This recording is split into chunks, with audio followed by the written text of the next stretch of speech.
A real nigga is overly back. I'm overly back. The realest of the niggas, like, come on, tap in. Tap in. Peep the watch, yo. Peep the watch. Peep the watch. Hold on. Wait. Peep the watch, though. Peep the watch. You don't even have to do. You don't even have to shine. It's just... But yeah, today we come back with the facts. Okay, so boom. The 2016-2017 run, that was like a glimpse as to how far can LeBron really lead the Imperium, like really lead humanity to that victory. LeBron James is going up against alien warlords. He's going up against the tyranny, gluttonous monsters, demons that would just suck your soul. LeBron is going up against the peak of the peak. The 2017 Warriors are that. I think, personally speaking, the Splash Bros could give the, what's it called? The demons of the warps, the demon lords, the demon gods, the gods of warships. I think they can give them a run for their money. I really do. I really think so. But back to the facts. In 2018, LeBron played 22 games for 41 and 9 minutes per game. Think about that. For 22 games straight. 22 games straight. The nigga came out and he played for 41 minutes, and I don't think your fat ass could even run that far. Sorry. You're not fat. You're not fat. You're not fat. I'm sorry. I apologize for my outburst. Let's get to the facts. So within those 22 games and 41 minutes of playtime, he drops 34 points as the point guard because he's a leader. He plays a leadership role. Once he's on that court, you want to die. You want to die for that point. You want to grab that rebound. You want to make that play. You want to pass it to LeBron because that's the type of energy he brings. Big E, he's not the type of nigga you want to die for. If you're dying for Big E, you dying because you're afraid of getting killed by him. If you're dying for LeBron, it's because you want to get him that bucket. You want to get him that ball so he can score because he's an elite scorer. He's not just gonna score though. He's gonna pass you the ball because he had an assist of 9. He had 9.0 assists. You know what that means? On average, he was getting 9 assists while dropping 34 points on your head. That means when he's taking over the galaxy, he's taking over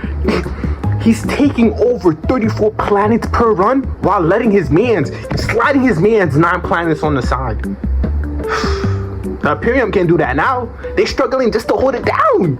They're struggling just to hold it down. That's the facts. That's the facts. I'm sorry. I talk the facts. But that doesn't stop there. He had a 34.2% field goal percentage. It's not good. He's still a shooter though.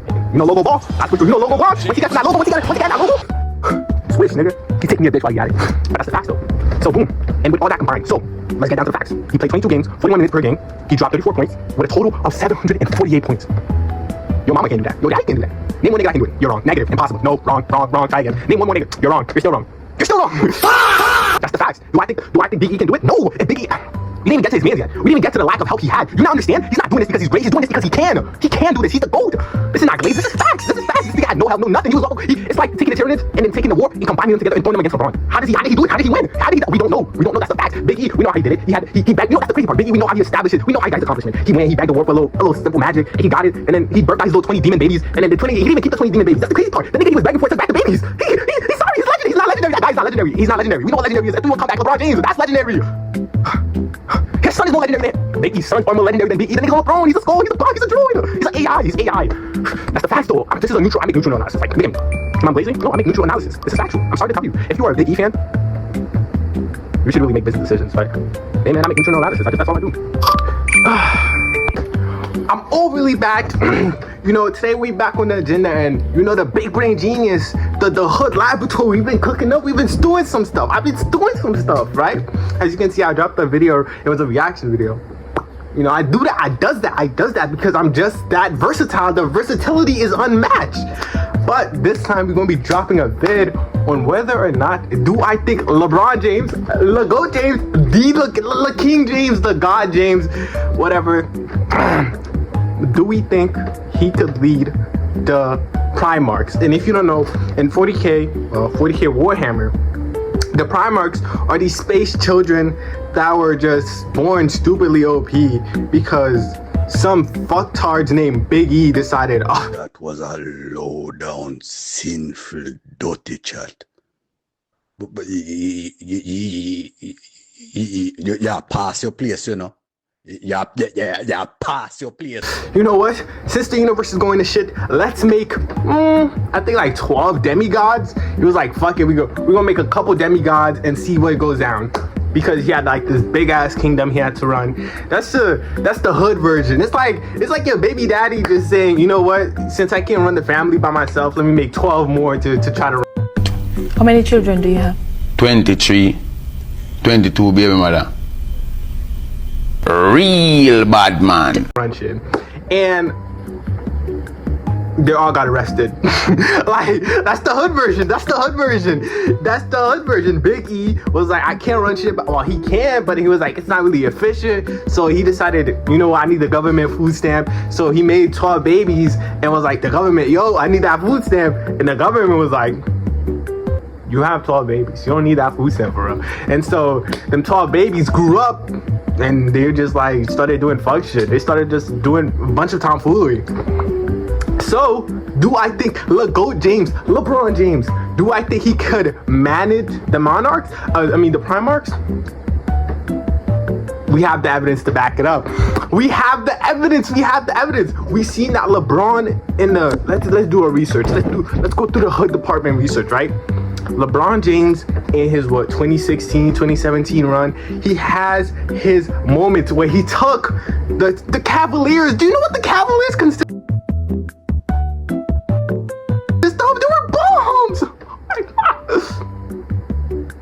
The Cavaliers were a sorry squad. The Cavaliers were the equivalent of an ABA team where everybody on your team, I'm telling you, everybody on your squad drops 200 points and you're over here with like 3K.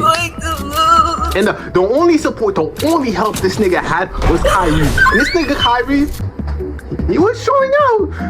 But you know, when LeBron needed him most, this nigga vanished like the Avatar. So we're not really gonna get into that. But yeah, do we think he can do it? It's LeBron James. It's not whether can he do it, it's how efficient can he do it? How far into that was an okay shot right there though. Oh my god, bro, it's riding all you do. Like, you literally got that nigga in your mouth right now. I see it. I'm saying the shot was okay. Alright. Big E is just a bad baby dad. Bro, he's just a dumb. I don't know what to say, bro. Big E he needed some help, he needed backup, and the only thing he got was all of the youth them out there. Don't go fight no bumbuckler war for no government. And let me tell you why. Them a try to depopulate me youth. So you see when them send you out there and the whole of you dead off. Plotarabos?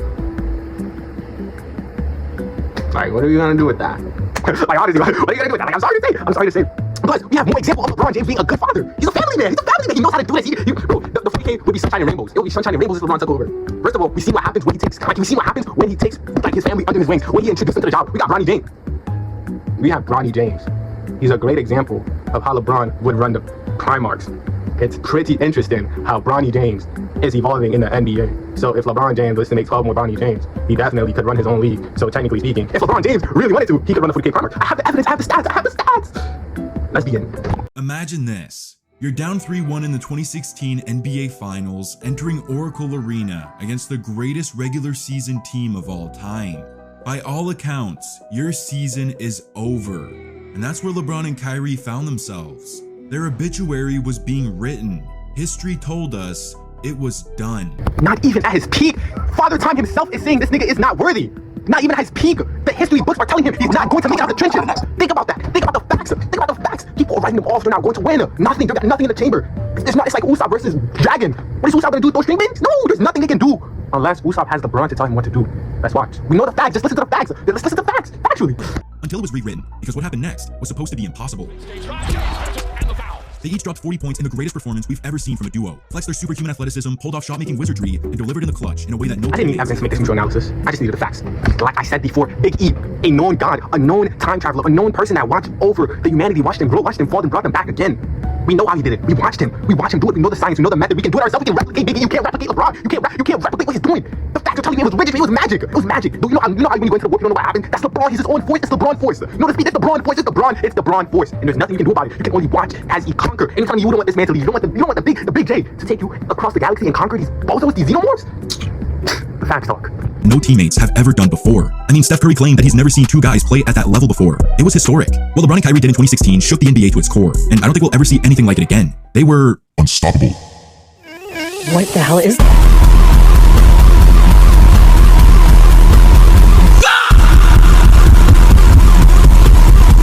Unstoppable, unmovable, understand his vigor, his infamy, this infamy that he's building up. He didn't get it out of nowhere. Do you hear the vocabulary? Do you hear the vocabulary? The way they're projecting him. Praise be to LeBron. It's not a laughing matter. Kyrie was able to do it because LeBron was next. You think if he had Kevin Love as his second man, he would do this? Who the fuck are you? Kyrie Excuse was feeding off the energy that LeBron was putting out. It's so much J-force. Kyrie got to just pulled it in and just maneuver it in a way where everybody on the team knew, oh yeah, LeBron about to do this, I'm gonna catch him. You know what? This is what LeBron is doing. He already knows this, so I'm gonna do it. I'm gonna do this because LeBron been knew. Like he knows who he is. That's LeBron. That's LeBron force. That's what it is. It's not science. It's just LeBron. After ditching Cleveland in 2010, LeBron was crucified by the entire Cavaliers fan base. In their eyes, he was never coming back. And overnight, he became the NBA's villain as he went on to capture 2 championships in 4 years down in South Beach. And then he decided to right his wrongs. I'm coming home were the words spoken by LeBron James in the 2014 offseason, promising to deliver a long-awaited championship to his hometown. And awaiting him in the land was a 4th-year rising star in Kyrie Irving, a young, flashy Showtime point guard to pair next to the athletic freak in LeBron. Alongside the addition of Kevin Love that same offseason, Cleveland was a true contender, built to win now. And they were as good as advertised. In their first season together, they unleashed havoc on the Eastern Conference and made their way to the finals to face the MVP and the #1 seed in the NBA. It was poised to be a great series too, as Game 1 was a classic that needed overtime, where Cleveland's title dreams turned into a nightmare. In the extra frame, Kyrie drove to the rim, went to pull it back, and fractured his left kneecap, an injury that would put him out for the rest of the series. And with Kevin Love already sidelined since the first round, the Cavs were in trouble. All by his lonesome, LeBron went superhuman the rest of the series, as many believed he should have been Finals MVP despite losing in 6. As Golden State captured the championship, injuries killed the Cavaliers, and LeBron's promise to his city would have to wait. Entering the 2016 season, Cleveland stayed shorthanded, as Kyrie missed the first 24 games of the year recovering from that knee injury. Thankfully, LeBron was there to carry the load, and as Are we noticing the pattern? Are we noticing? Every time the team goes down, LeBron is there to carry. Every time you hear, oh yeah, this happened to Kevin Love, LeBron was there to carry. LeBron was here. Oh, you fell down? Just get yourself up. LeBron right there. Oh, you gotta take a nap? You can rest that. You can rest knowing that you're going to wake up because LeBron was here. If I'm lying, you can rest knowing that LeBron is there. I'm dying. You can rest knowing that LeBron is there. If I'm lying, I like LeBron is so humble. I'm so humble. If I'm lying, I let LeBron do it though. Like I let LeBron do this because I'm humble. So realistic, you should be thanking me. You don't be thinking about me. He made his return in mid-November, they didn't miss a beat. The Cavs immediately found their stride, and they finished the season with 57 wins as the #1 seed in the East. As long as they stay healthy, Cleveland is a serious threat to win the title. I mean, that's obvious, right? It was the lowly 8-seeded Detroit Pistons awaiting the Cavs in round 1, and in game 1, Kyrie had those boys dancing. He hit him with long-range off-the-dribble threes, fades out of the post like he was Kobe, and a shifty cross into a lay on his way to a sizzling 31-point night. Oh, and LeBron did a bit of everything with 22, 6, 11, 2, and 2. The duo gave us a taste of what's to come and go up 1-0. In game 2, Uncle Drew kept the hot hand, lighting the Pistons up for 13 in the first quarter. Then he tagged in the King in the second, as he exploded for 14 in the frame, including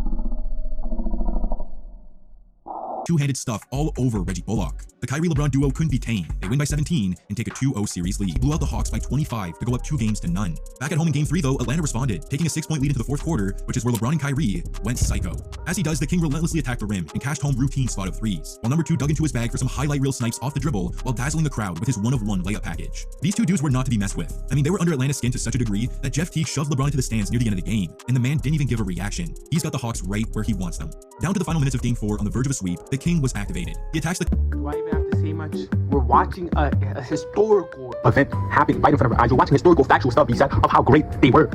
Like, factually speaking. And you're telling me this man couldn't take the 40K millennium, a bunch of peasant licking boots, a bunch of oh my god, a bunch of drooling peasants. You don't think he can take them?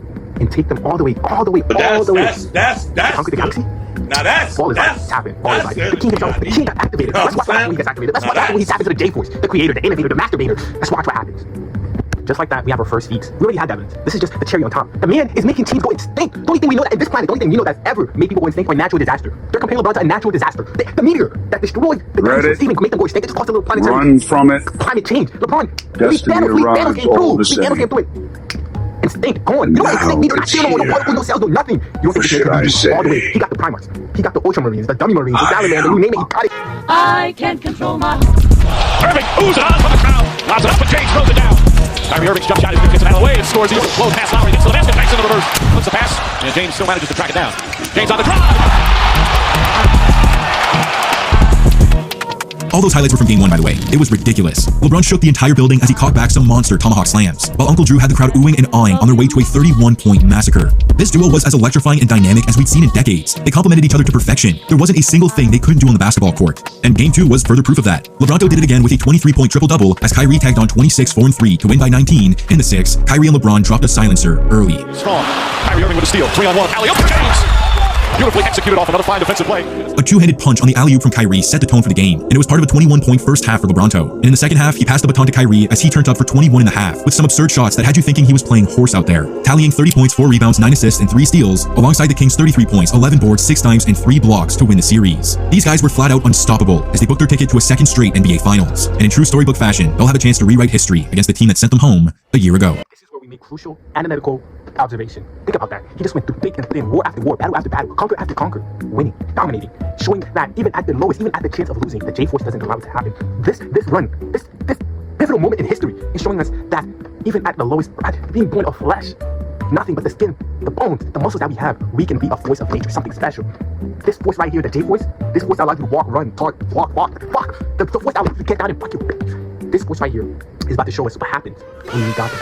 Now the team is about to go against us, no joke. Like I said before, if they went up against any force, I'm telling you, the Necrons, the Tyranids, the demons of the warp, if the 2016 Golden State Warriors wanted to gone, not even a Thanos snap. I'm thinking 4 level type of banished to the Shadow Realm. I'm telling you now, what's about to go down is not a historical fact.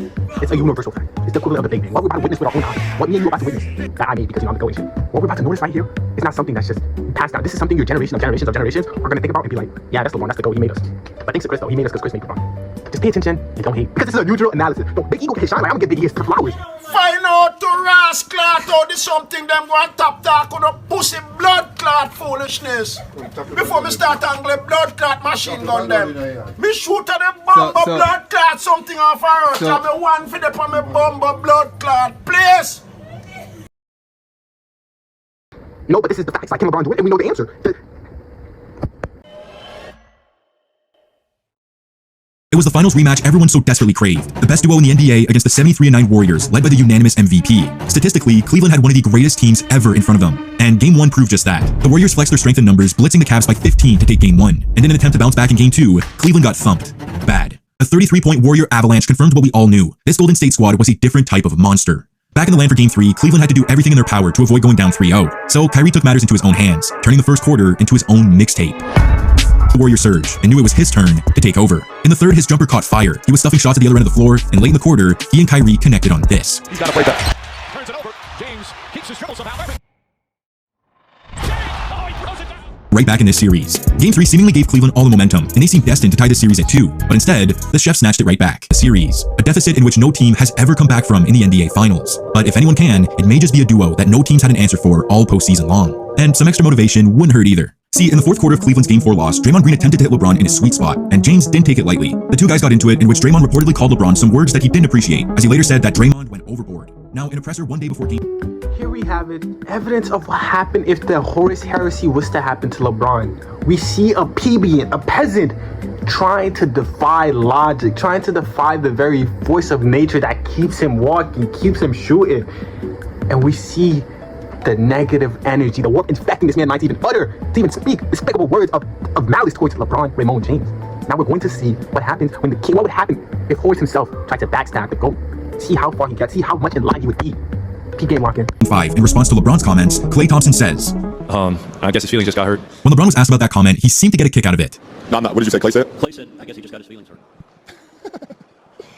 Oh my goodness. That laugh by LeBron seemed to have a deeper meaning behind it, hinting at something only he knew. Back in Oracle Arena, down 3-1 in the series, where the Warriors had lost just 3 games all season long, the Cavs had to muster up a miracle to avoid elimination. And in that moment, they cap off consecutive 41-point elimination games. LeBron was on one. The Warriors are reeling, and the Cavs are thriving, headed into a do-or-die Game 7. Here, the historical factual stuff is coming to a close. Now we're about to watch what happens when it's time to clutch as a leader, as the playmaker, as the GOAT, as the role model. What happens when you're in that role, when you're in that position to lead and dominate, conquer? When you're supposed to be the Julius Caesar, what happens when you have to step up, make the hard decisions, make the hard plays, make the hard sacrifices so you can see the vision and strive forward? Big E, when he had to make the big sacrifice, he took his son, his legacy, and humanity. He was leading humanity with nothing but demon children. LeBron is about to lead humanity with nothing but hope and dreams. Now, can he do a better job? Big E, at the end of the day, he's not really nothing special now. He's really just a beacon in a chair. He really signed... History was not on Cleveland's side entering Game 7. Not only has no team ever come back from a 3-1 finals deficit, but Golden State had not lost 3 straight games since November of 2013. The Cavs had a monumental task at hand, but they also got LeBron and Kyrie, and they were locked and loaded. On his first touch of the game, Kyrie hits a smooth fader in the paint, giving Klay Game 5 PTSD. And just moments later, the ball slips through Curry's hands and finds LeBron's as he flushes it to tie the game late in the first. A reflection of how the series has gone as of late. At the midpoint of the second quarter, LeBron continues to torture Steph as he chases him down for the block. Curry tries to talk to him, but no, the man is locked in. The next Warriors possession, Draymond buries a 3, to which Kyrie responds with an absurd and one off glass over 2 Warrior defenders to tie the game. Green comes back down and drills his 4th 3, to which the Cavs answer again. This time it's LeBron attacking the cup for the and one off glass to tie it. Golden State tries to respond again, but LeBron pins Barbosa's layup right off the backboard for his second block of the quarter. The man was a menace out there. But despite LeBron's dominance, the Cavs entered halftime down 7, and Kyrie had just 9 points. They needed more from him. We watch historically leaders be betrayed by the closest man time and time again. Time and time again. Envy, jealousy, Shut up, my nigga, shut up. any malice thought that you can think of. They want the infamy. They don't want to work for it. They just want to take it. They want to seize that power.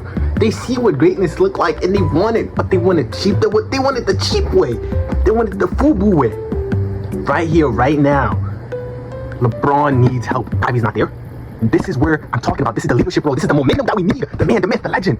Can he clutch? Can he do what needs to be done? And he delivered. With Cleveland within 2 early in the frame, he finishes a crafty lefty scoop around Festus Ezeli to tie the game at 54. He follows it up with another soft finish on the fast break, and just a minute later, he sprints down the floor and flips home an absolutely stupid left-handed floater off the top corner of the backboard for the and 1. This kid was putting on a finishing clinic, and he could shoot it too. The very next possession, he loses Steph on the screen and laces the pull-up 3 to give him 12 points in the period to get his squad within 1, entering the 4th quarter.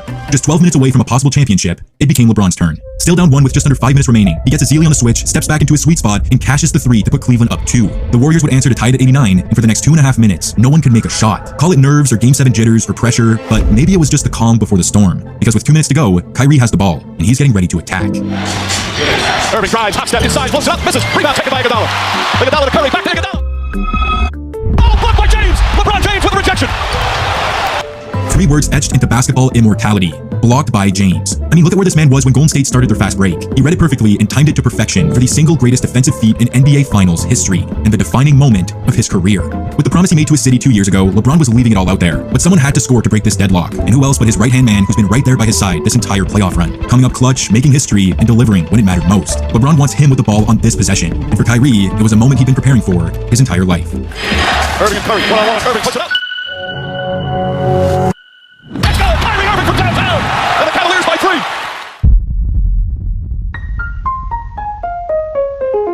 It's over. 52 years. Time to celebrate a title. I almost shut it here. Almost. Do you know how many people play basketball? Do you know how many people are supposed to be on the court? 10 people. In this video, in the game 6, in the final game stretch, where time is due, laser pointed at Earth, ready to blow us up. You know how much people they talk about? 2, LeBron and Kyrie. Think about that. There's supposed to be 10 people on the court. 5 people are playing against them. 5 people. You got Curry, Draymond James, Klay Thompson, the rest of them. KD. Do you hear that? Do you hear that match? Do you hear that? 5 people that are at peak physical, at their peak ready, at their sport. They can dominate anyone. They dominated everyone. 5 people. Best of the best. Elite of the elite. And the only thing they talk about as they're going up against this legitimate claim to fame, this power-hungry team, the only thing helping them, the only thing keeping the Cavaliers together, the glue, the ozone layer, giving them the oxygen, the trees providing the nourishment that they need, is LeBron and Kyrie. A 2 against 5. And they pulled it off. Think about that. They pulled off the impossible. If the meteor coming to claim the dinosaurs were the Golden State Warriors, LeBron James and Kyrie destroy the meteor. They prevent extinction. They do the extinct thing. Think about that mindset. And now you're giving that man the role of being a father figure, of being a leader on a bigger scale, galaxy-wise. We know our answers. Now, we can't automatically give him the role because we already know the facts. We know that he can do it. So can Big E have enough of a resume to hold his seat to claim? Can Big E hold his claim to power? I don't know. The horse heresy happened. He lost one of his sons. He had 20 kids. 20. He wanted that government food stamp back. The way he got those kids, a little fishy. So his claim to power it's not fishy, but he got it. He did what needs to be done. He got his claim to power. Can he hold it? He did it for the facts. Once you're a leader, you gotta show, you gotta lead. And Big E was leading in a direction where betrayal was soon to come. He was moving in a way where malice was needed. Big E made his own monsters. LeBron created his own victories. That's the difference in mentality. That's the difference in the facts and the facts. Now, we know that if LeBron was to step into that role, it's not whether or not can he lead, it's how far can he take it. How much planet can he conquer? How much xenomorph can he morph into something special? How much of a golden era can he provide in the 40th millennium? That's all I'm saying. Sit there and think. So the question is not about whether or not can LeBron lead the 40th millennium, it's how far into the 40th millennium can LeBron lead them. And I'm telling you now, a setback is not a setback for LeBron. It's just a stepping stone for another little layer. Another alley hoop. So tap in and let's go over Big E resume, you know? Big facts. A man that didn't believe in God became worshipped like God. Think about that. The man didn't want to be worshipped like a god. But he can't even help it. Like, the nigga's so bad at doing his job, the opposite happens. He had poor planning. He had no clear succession. Biggie, demigod, right? So he's planning on ruling over for a long time, like for a very long time, which is why he's working on the weather project to really help humanity blast off. No, the millennium, no shit to play about. So getting shit done by any means necessary. So working on that weapon project, you can't really be, so you gotta, no. First of all, who's gonna take over? If you're working on the weapon project, set somebody to take over, take the role. Do the pick and roll. You need your center. You need how you gonna play basketball 9 times? You need your point guard, your shooting guard, your center, your power forward, your small forward. You need your small forward. You need your starting five. He had no starting five. He literally said, you go. Everybody's down the court. Like, no, you know you need your center. You need your big, the green big dude. You need that's your center. You need your point guard. You need him. You need, like, come on. You can't just be saying, oh, everybody on the field, everybody who. No, have your shooting guards, have your guards. Have your roster, man. Know how to manage your roster. Know how to be a coach, know how to be a leader, know how to take that role, know how to play that position. Tell them once you get on that. Big E, do your job. The bottom line is, he was strategically, he was brilliant. He made 12 demigods. He had physical god tier ability. He was a god, you know? But when it comes to the political stuff, what do you mean? It makes it, I genuinely think it might be a plow. Why is you're not moving like, actually, I'm gonna show you some of the ball knowledge. Why are you not moving like, bro? First of all, you are a god. The first thing should be how to manage, not how to dominate. This is what I'm talking about. You're being more human than God. This is why LeBron can lead the way. Tap in. And let's begin. Biggie, you got some big shoes to fill. Let's see what you can do. The Primarch project. Right. Biggie got some issues. He had done conquering humanity and he needed to get the job done. So he did the Primarch project. The Emperor created Primarchs that were perfect generals. They were perfect. Think about that. He made perfect creatures. Perfect generals. Perfect each for a specific task, for a specific issue for them to take care of. He made 20 of them bitches. He made 20. So you base it perfect demigods. No, you make the perfect demigods. Each with damn near godlike powers. You know Magnus? Magnus, hey man. You got the Force Walker, you got the Death Manager, you got everything. You made everything. You made it perfect. So what went wrong? What went wrong? What could possibly go wrong? Having the perfect children, having the perfect babies, having the perfect food stamps. Let's see. You did not raise those bitches with emotional support. Now LeBron has LeBron James. LeBron James in the league right now. And you don't just get into the league without having being mentally there. Like, you get to that spot. Now we're waiting to see LeBron James perform. Now if you want to have that conversation, you can even have that conversation because we know that emotionally Biggie failed. Like, he failed emotionally and strategically. Like, strategically speaking, he failed. His right hand man, his right hand man, God struck me down right now. Betrayed him. The dude, his backup, his son, his own flesh and blood. Stabbed him in the back. You can say, oh, it's not. No, Biggie, you're a leader. Optimus Prime niggas betray him. And if they betray him, that's because the niggas were never his man to begin with. That's your son, flesh and blood. Demigods are all perfect. How you get corrupted? That's your baby boy. And the result, he bust out 20 babies. Half of the Primarchs were traitors. The Horus Heresy, the KD Heresy. If you know, you know. The Horus Heresy. The single biggest disaster in humanity history. You let your right hand man have all that power, all that domination, comes in and just right in the back. Like, I don't know, man. LeBron has his setbacks, but remember, a setback is just another. The key mistakes that we need to get over is the amount of power that he gave Horus. And the facts, the amount of power that Kyrie had was just because LeBron gave it to him. I'm telling you, remember, there are supposed to be 5 people on the court. There were 2 people showing out. If it's Kyrie and friends, they're getting swept. LeBron was the key. LeBron was the leader, the role model, this and that. Big E, he was there. But was he there? Did he show up? Did he provide the stats? Did he show up? Did he provide the stats? Does the stats now, the information is speaking for himself. In that 2016 one, LeBron got the chips. He has his chip. Does Big E got his opinion? Does Big E got his life? No. The facts are talking. He did not explain to him what was the war. He didn't tell them what was the Terra. He didn't explain the Terra. Like, he left Horus feeling abandoned. Like, he did not provide anything. He didn't give them the things they need. His biggest op was chaos. And he never checked up on chaos. Like, how your ops get your son to switch up on you? That's villainous. That's not you. That's not leader material. Leader material is knowing that bad things are coming. But you know when bad things come, you stand 10 toes down and you handle shit efficiently. Meticulously. That's not you, Biggie. Mr. Logical, Mr. Analytics. That wasn't you. You didn't perform when you needed to. Your strength lied in the gymnastics with the mental. And you lost with your sons. Sons, plural sons. You're a fraud. You're on fraud watch. Me, Big E, father of the year. Don't let it happen again, man. And the outcome always became the arch traitor of your son, became the nemesis of the kingdom you built piece by piece, brick by brick. And the failure didn't stop there. Like, it didn't stop there. You kept secrets from your children. You let Magnus the Red find out the warp and shattered the gateway. He shattered it, like, literally. Oh my god, let's get into it. Biggie was working on the Webway project, right? His son, Magnus the Red, a fucking god. Literally not even a demigod. Compared to his like a fucking demigod. He has the ability, let's just say psychic abilities. The warp feed the psychic abilities. But within the warp lie demons, right? That's Biggie ops. That's Biggie biggest ops. That's the demons. Magnus the Red goes off to do some dumb shit. He finds out about the Webway project. Mind you, Biggie didn't tell nobody. He kept shit hush. So if you ever get into, a little stick up with Biggie, just know he would never talk. So Big E never tells his sons about the project. That's literally supposed to help humanity. So Magnus discovers the project. He sees, because Magnus is a demigod. He sees everything. His brain percentages are working on OT. So he tries to send a message through the Webway project. Remember, demons and demon gods are lurking. So imagine you trying to call the ops, like trying to call your parents for backup. And then the niggas in the hood hear it like, yo, you asked what? you needed what? Oh yeah, I'm picking up that call. So he sent a message through the Webway project trying to get to his pops. And the demons heard it. Nice father, the demons heard it, which led to Magnus the Red getting corrupted. So a demigod with the powers of God hears demons telling him, I can make you a little stronger, I can get you a little more, I can get you smarter, I can get you faster, better, I can get you stronger. And he does, mind you, his daddy was never there, he had 20 babies, 20 different baby mamas. I don't know about the 20 babies, but 20 babies? You think he gonna take care of them niggas? No. So what do you think happened? The result, Terra gets breached by the Webway, meaning that the way he sent the message through the warp to Terra, which is where Biggie and his gangs were located. So he sent the message got to Terra, and the demons followed the message to Terra, and boom, shit went sideways. The central hub of humans, under attack. Now Big E, he gets shit done. He don't stop like a moving chain. Once you get to moving, it takes a lot to stop you. So Big E, he sent his troops, he gets shit done. He holding it down. But there's always Horus. So there's 20 kids, and 2 of them, one of his top generals switching up. Think about that. His top generals are switching up.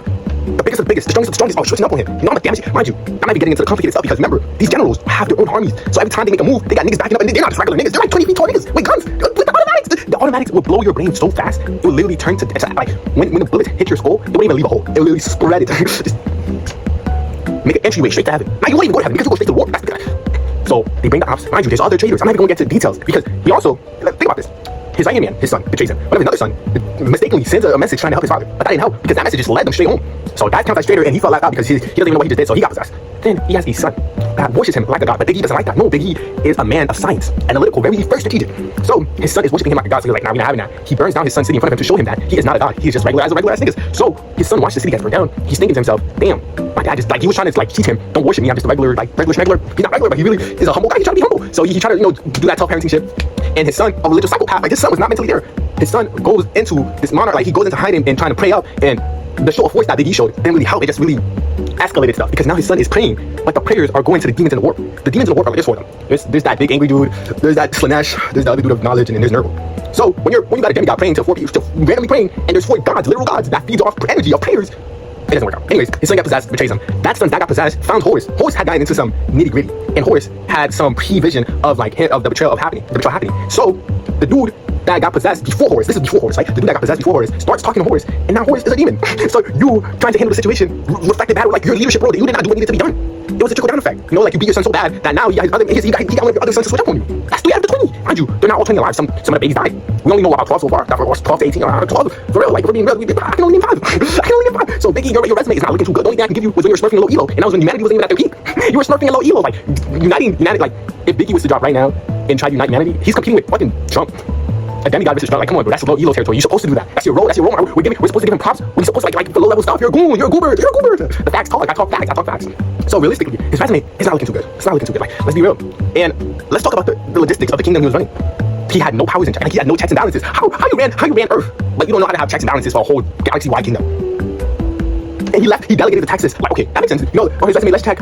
Great with managing people that needs to do the task. He delegated his task to one of his sons that are really great with numbers and things of that spectacle. I forgot his name, but he runs the Ultramarines and he was able to put checks and balances. But again, you're competing with gods, and checks and balances can only go so far. And that son went down until he came back. But he came back a while ago. Yeah, like I don't know. And Big E, you got some things to go over.